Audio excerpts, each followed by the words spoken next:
Jackie, thank you very much indeed. I'm really just here as the warm-up act for my very good friend Ian Duncan-Smith, who's speaking in the next session. And I'm really grateful to Eric and Boris for being the warm-up act for me. He did a pretty good job. But while I'm here, I'm going to talk a little bit about money, taxpayers' money, and how we spend it and what we do with it. Because 3.5 years ago, you know, Labour was spending taxpayers' cash as fast as ever they could. Under Labour, money was being apparently no object, billions being frittered away. Reprehensible at the best of times, but actually with the largest budget deficit in the developed world, it was indefensible. They were spending money like it was going out of fashion. Well, I've got news for you. Under the Conservatives, it has gone out of fashion.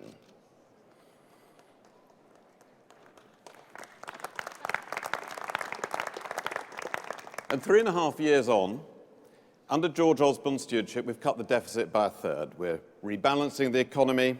We're erasing Labour's toxic legacy.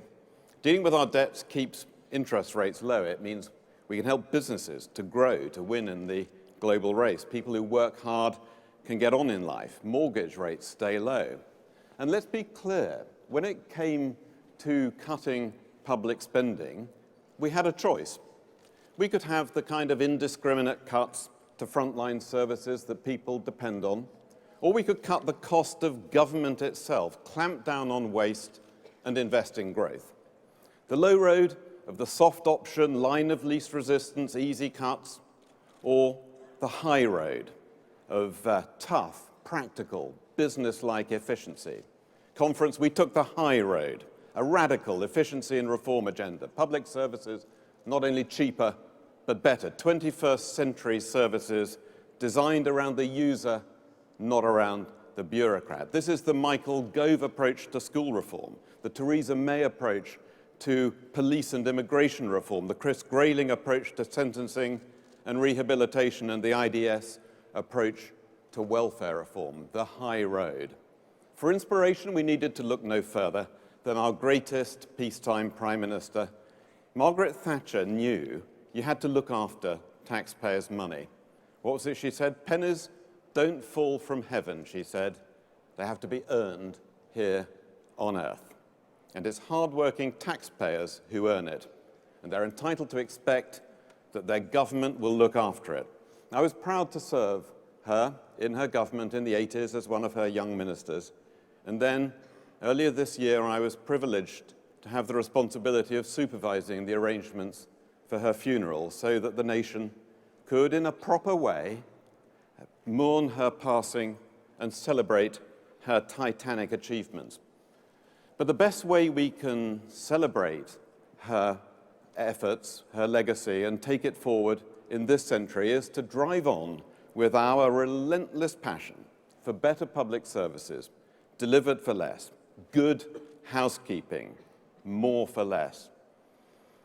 And all governments claim they're driving out waste. You remember Labour had the Gershon Review, promised enormous efficiency savings. But when it came to implementation, it all fell apart. The National Audit Office concluded that only 1/4 of the claimed savings were real efficiencies. The rest, funnily enough, smoke and mirrors. It was hype and spin. It disappeared like Scotch mist in the cold scrutiny of dawn. No surprise then that while productivity in the private services sector was rising by 30%, in the public sector, under Labour, it remained flat, no increases at all. If productivity in the public sector had risen by the same amount, Britain's budget deficit could have been half what it was when we came into office. And during that time, for some of that time, Ed Miliband had my job in the Cabinet Office. Did he do any of this? Well, if you can bear it, have a look at Damien McBride's book. That's the real Ed Miliband and the real picture. Looking after the taxpayer? Forget it. Within days of us taking office, we'd introduced tough controls on spending, controls that remain in place to this day, and they've saved billions. Take procurement. Far too often, government was paying different prices for the same goods or services. We found that for a standard stationery product, one part of government was paying 7.5 times as much as another. Immediately, we started renegotiating with the government's biggest suppliers, dealing with them as a single customer, as a business would, instead of letting them play off one part of government against another. Other things we could simply stop doing. We slashed spending on advertising and marketing. No spend on IT, above £5 million without my personal sign-off. We've cut the size of the civil service. It's down 15% so far, and there's more to come. We've cut the cost of property, releasing surplus real estate from the government into the business community. We found that a shocking £37 billion was going out, lost each year to fraud and error, and another £7 billion in uncollected overdue debt. For the first time now, we're working across government to stamp out fraud and error and to end the corrosive culture of pay first, check later. Those days have got to be behind us. And none of this, as you said, Jackie, none of this is glamorous, headline-grabbing stuff. It's hard, detailed grind. It's getting deep into the numbers. It's asking the tough questions, long meetings, renegotiating over-rich contracts with some of the biggest companies in the world. Not, frankly, what people have come to expect from their politicians. But it is what they're entitled to expect, and particularly, it's what they're entitled to expect from Conservatives. And it delivers. In our first year, we showed unprecedented savings of £3.75 billion, real, cashable, folding money savings. In 2011 to 12, a further £5.5 billion. And in the year to March, we saved more than £10 billion, £2 billion more than we forecast. That's a saving of £600 for every working household. It's testament, actually, to the hard work and dedication of many brilliant civil servants, and I'd like to pay tribute to them. They stepped up to the challenge of doing things very differently, and particularly like to thank those in my own private office, exceptionally talented, dedicated civil servants who do a great job. And I'd like to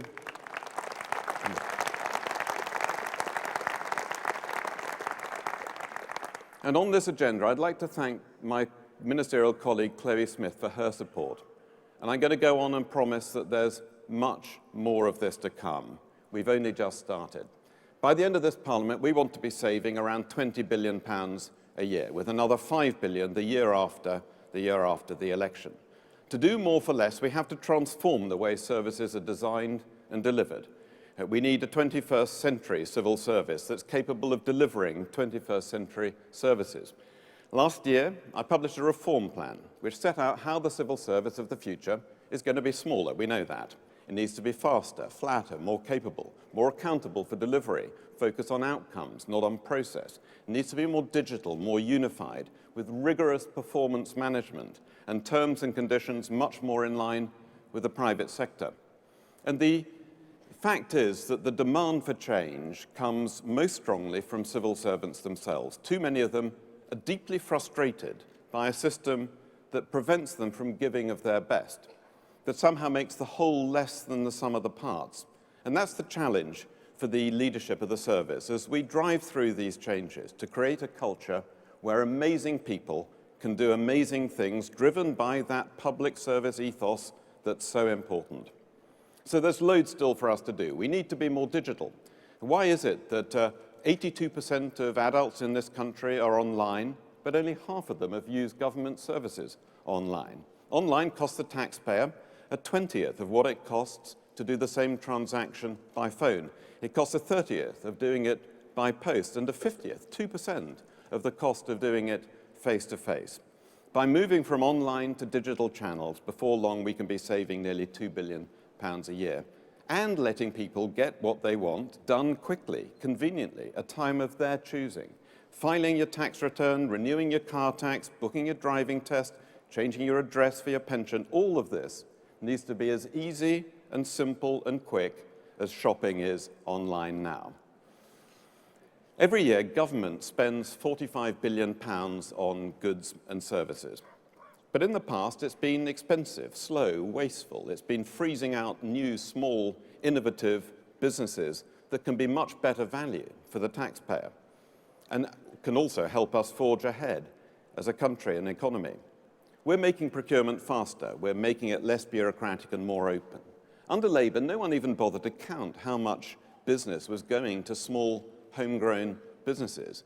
Today we do, and it's rising fast. Underpinning all of our public service reforms is our commitment to transparency and open government. By putting an unprecedented amount of data into the public, into the open, from where tax money is being spent to how local hospitals are performing, we're starting to expose inadequacies, open up local choice, and drive improvements. Just as now, today, just as in the 80s, we led the world, conservative Britain led the world on privatization, today conservative Britain leads the world on transparency. And there's a whole new growth sector of entrepreneurs using that data to drive growth and jobs. Next month, we'll be hosting the Open Government Partnership Conference in London. We'll swap ideas and best practice with other countries. We'll set out an ambitious program for further transparency here at home. And we've introduced here the Friends and Families test. Would you recommend this service to your friends and family? It's simple and it's really effective. It's already in place in parts of the NHS.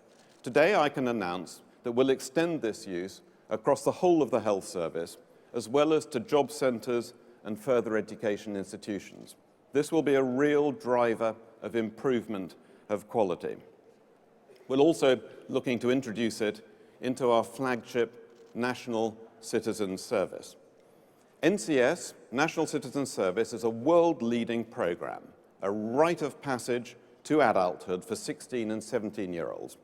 Next year, we're expanding it so that 90,000 young people will have the chance to take part. And Nick Hurd, my ministerial colleague, has led this. And at the same time, he's led our work in establishing Britain as the global centre of social investment and social enterprise. We've set up the world's first social investment bank. We've set up a raft of innovative social impact bonds. And that's part of the bigger, stronger society that Conservatives will always want to see. One of our efficiency savings has been the reform of public sector pensions. Our agreement with the unions, well, most of the unions, they didn't all agree, has been to save the taxpayer tens of billions of pounds. Over the long term, it'll nearly halve the cost of those pensions to the taxpayer. Now, we know that unions can play an important role, but under Labour, it got way out of hand.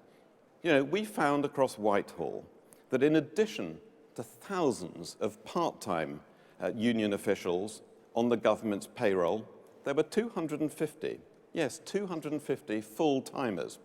Under Labour, they could even be promoted in post. One of them got promoted twice, while never doing an hour's work on the civil service job to which they'd been recruited. Well, we put a stop to that. No longer will there be any taxpayer-funded full-time union officials without the explicit agreement of the Secretary of State. And I can tell you we've already more than halved their cost to the taxpayer.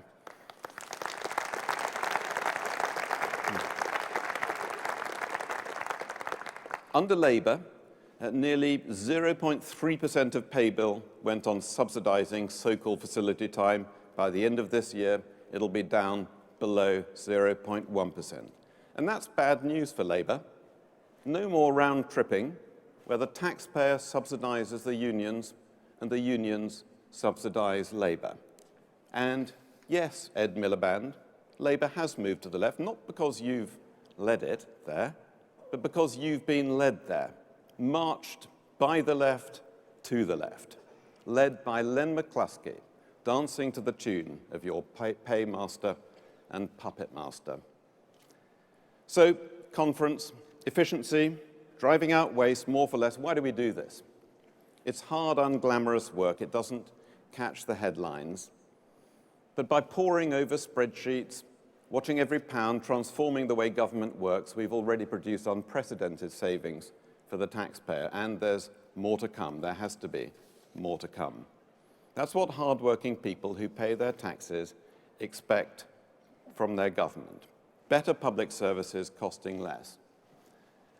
Back in the 1980s, we won elections not because we tried to be popular.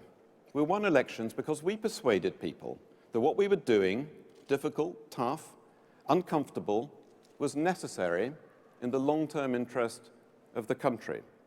That if we were to win in the global race and be a country where hard-working people could get on and succeed, the government had to take the high road of the hard option and the hard work. We won then because a great Prime Minister led a party that embraced the future and believed in the country and in its people. Today, we're led by another great Prime Minister who leads the party of the future. And if we believe, as Margaret Thatcher did and David Cameron does, and if we do what's needed for the future, then in 2015, when that election comes, we'll win it. And we'll win it, conference, not because in any way we're owed it, we'll win it because we've earned it. Thank you.